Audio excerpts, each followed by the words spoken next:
મહાકુંભમાં જવા ઈચ્છતા ગુજરાતીઓ માટે સારા સમાચાર। મહાકુંભ મેળામાં જવા માટે ગુજરાત એસટી દોડાવશે વિશેષ બસ। આવતીકાલથી શરૂ થશે ઓનલાઈન ટિકિટ બુકિંગ। 27 જાન્યુઆરીએ મુખ્યમંત્રી કરાવશે બસ સેવાનો પ્રારંભ। માત્ર 8,100 રૂપિયામાં 3 રાત્રિ અને 4 દિવસ સુધી પ્રવાસીઓ કરી શકશે યાત્રા।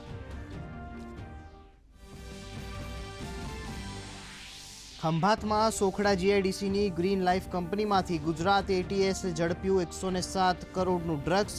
30 લાખ કરોડ સહિત 6 આરોપીઓની ધરપકડ।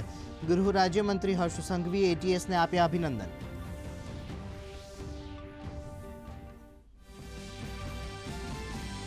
મોંઘવારીના મારની સામે ગૃહિણીઓ માટે રાહતના સમાચાર। અમૂલ ડેરીએ 3 પ્રોડક્ટ્સના ભાવમાં કર્યો ઘટાડો।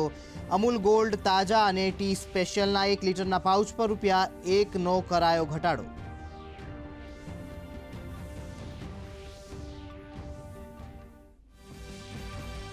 કેન્દ્રીય ગૃહમંત્રી અમિત શાહ મહારાષ્ટ્રના પ્રવાસે। મુંબઈના ગોરેગાંવમાં આંતરરાષ્ટ્રીય સહકાર વર્ષ 2025નું ઉદ્ઘાટન।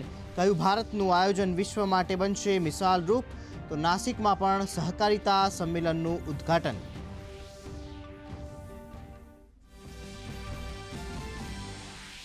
ખેડા અમદાવાદ રોડ પર 2 દિવસ પહેલા થયેલ લૂંટનો ભેદ ઉકેલવામાં પોલીસને મોટી સફળતા। પોલીસે ₹68.03 લાખ સાથે 3 આરોપીઓની ધરપકડ।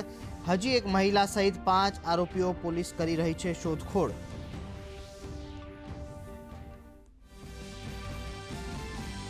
આગામી 25 અને 26 જાન્યુઆરીએ નરેન્દ્ર મોદી સ્ટેડિયમમાં યોજાશે કોલ્ડ પ્લેનો કોન્સર્ટ।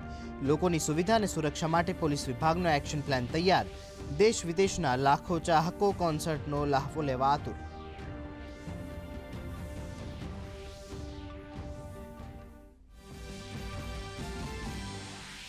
બાળકોને મોબાઈલથી દૂર રાખવા મહેસાણા જિલ્લાના વડનગર તાલુકાના નિવૃત્ત આચાર્યની પહેલ।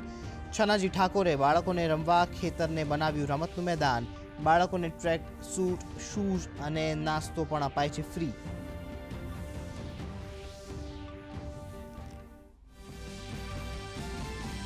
તો ગુજરાતમાં રાત્રિ આકાશમાં યોજાશે 5 ગ્રહોની પ્લેનેટરી પરેડ। ગ્રહોની પરેડમાં બુધ, શુક્ર, મંગળ, ગુરુ અને શનિ અવકાશીય ચાપમાં થશે સંરેખિત। અદ્ભુત ઘટના નિહાળવા ગુજકોસ્ટ દ્વારા ખાસ આયોજન।